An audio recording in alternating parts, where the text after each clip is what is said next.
Perception is projection is not a typical, traditional NLP concept.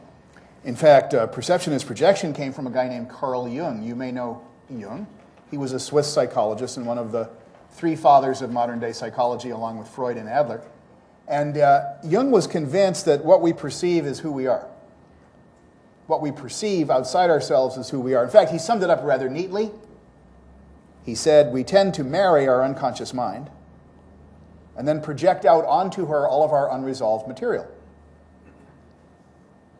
which certainly explains a lot. No, I'm very lucky. If you're my projection, yeah. I feel much better now. Yeah, me too. I don't know why. So let's talk about perception as projection.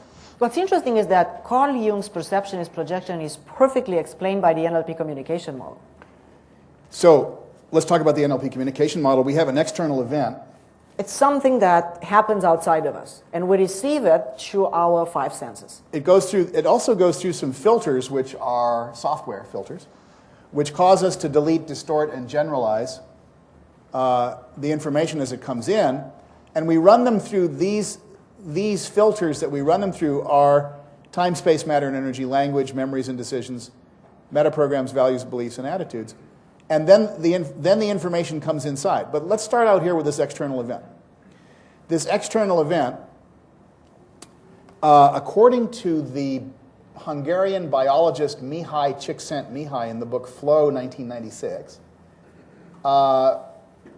Csikszentmihalyi said, essentially, he said, there's about 2 million bits of information per second that come into our neurology through all input channels. That's a lot of bits of information. That's a bit of a lot of bits. Bit of a lot of bits. Yeah. Well, at least I think it is. Yeah. Anyway, so there's 2 million bits of information per second that come in, but he said the brain is capable of processing about 134 bits per second. A lovely metaphor that we use here is the metaphor of the toothpicks. So how many toothpicks are usually in a box? 150? You ever buy a box of toothpicks? How many? 150. 150, 200 toothpicks, roughly. And you can hold a box of toothpicks in your hand easily. You could about hold a box, yeah, of toothpicks. Yeah, it's fairly easy. I mean, if you took them all out of the box, yeah? You can hold them in your hand. So let's say that I'm the input channel, and Adriana's the brain. So I'm going to pass her 134 toothpicks. That's pretty easy, right? Boom. Every second. Every second. Then I take them, process Boom. them. Boom. Pretty clear, fast. Boom. So here come the toothpicks. But now we add another wrinkle because the input processing doesn't hand her 134 toothpicks. It hands her 2 million toothpicks per second. Now imagine I was dumping 2 million toothpicks on her hand. Here we go. 1, 2, and I grab 134 because that's all I can of them. handle. How long before the pile of toothpicks is taller than she is? Seconds, right? That's how much is left out of our perception. From an NLP point of view, that's how much is left out of our perception. So listen carefully.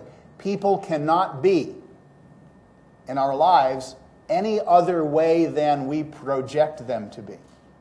See, 2 million bits of information, 134. We can't see who they are anyway without... My 134 bits of information are different from yours, different from yours, different from yours, different from yours, because they're based on my internal filters. They're based on her filters. I delete certain things. You may not delete the same things I delete. I distort certain things. You may not distort the same things I'm distorting. I generalize certain things maybe differently from you. Plus, all the other filters, look at them. There's a bunch of filters, and most of them are unconscious. So definitely my choice of 134 bits of information are different from everybody else's in this room. This is very important because that means that you cannot perceive anything outside of you that's not you. Which is very interesting. Now I know you're probably sitting there and going, okay, it was okay until now.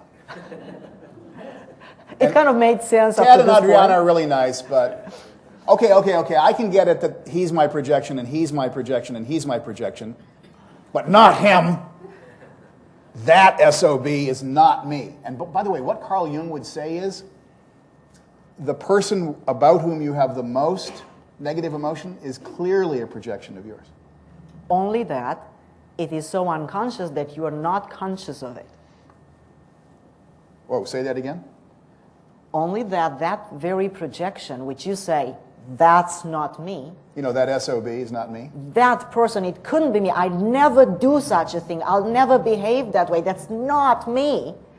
Carl Jung will say that's probably most you, Because it's most unconscious. but because it's very unconscious, you are not conscious of it.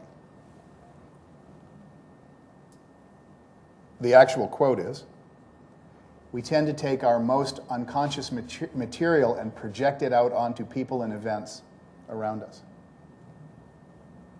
And he said, that which is unconscious must of need be projected out onto people and events around us. But why, you might say, why are we doing this? What's the purpose for this? The question we ask in NLP is, what's the purpose for this? So what would be the purpose for such a behavior we're producing, projecting all our unconscious stuff onto somebody else outside? Because when we see it, when we encounter it in our universe, in our lives, then we can become conscious of it. Then we can notice it and go, well, maybe there is a reason for me projecting that person, and once I get it, and we call that the learnings, when I get those learnings, that projection will change. Now, this all has to do with results. Because you, as an NLP practitioner, are going to get a certain level of results with your client. Your clients will come to you for coaching, for weight loss, for smoking, for performance enhancement in business, for performance enhancement in general, for whatever reason they choose to come, perhaps for improving relationships and so forth and so on. Your clients will come to you.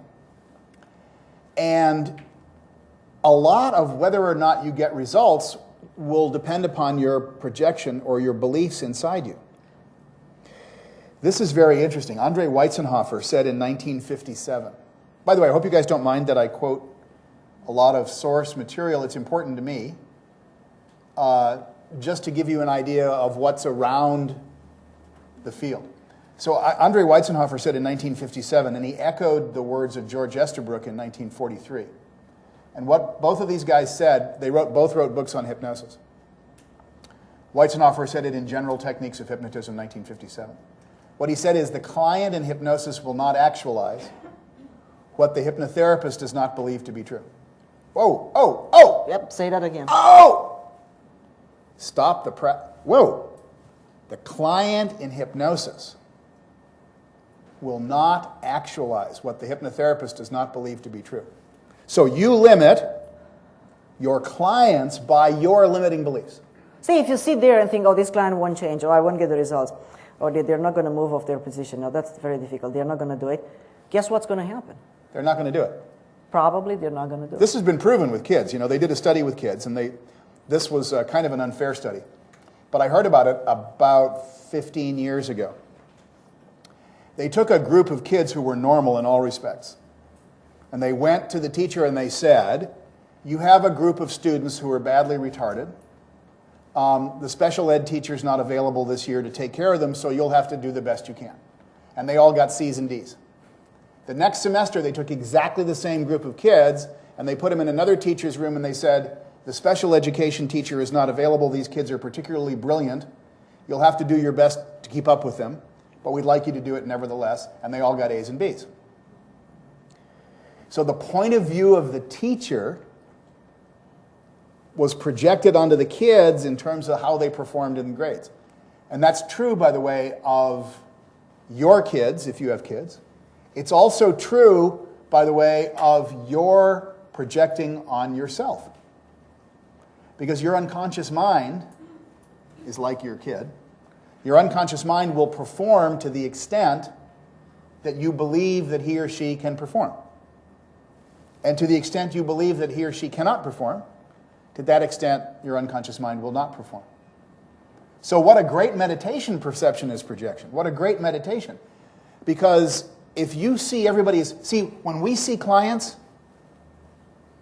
I got to confess something. Can I do that? Okay. I have to do that. Okay. I have to admit something right now. I have to admit something. I am absolutely out there in terms of what I believe my clients can do. I believe my clients can heal anything. I believe my clients can double their income in 30 days. I believe my clients can turn their businesses around instantly. I believe my clients can have their relationships turn around and become very fulfilling instantaneously, like that. Now, I have to believe that, because if I didn't believe it, I wouldn't get the results. Yeah? What a great meditation for you, because if you can believe in everyone's magnificence, if you can believe that everyone can make change instantaneously, if you can actually believe that people can lose weight easily and effortlessly, if you believe they can lift more weight than they've ever lifted before, if you're doing personal coaching in health and fitness industry, if you believe that your kids can really become magnificent in school and get only A's and B easily, then they will actualize your beliefs. they'll actualize it for you. If you can change your in fact, if you can change your thinking about someone in your life, you know who I mean. That's SOB. You know that SOB. You know who I mean. That person. Yeah, you know who I mean. Yeah. If you can actually believe that that person can change, what a great meditation. Because here's the thing: your unconscious mind takes it all personally. That's good news and bad news. Your unconscious mind takes everything you think about someone else personally. So it thinks you think it about you. So when you look across at someone and you go, that guy's stupid, your unconscious mind takes that personally. If you look across at someone else and go, that behavior isn't the best, but I bet you I could show him some behavior that wouldn't look like stupid, it would look like smart. If you can hold a positive attitude about that person, you hold the same positive attitude about yourself.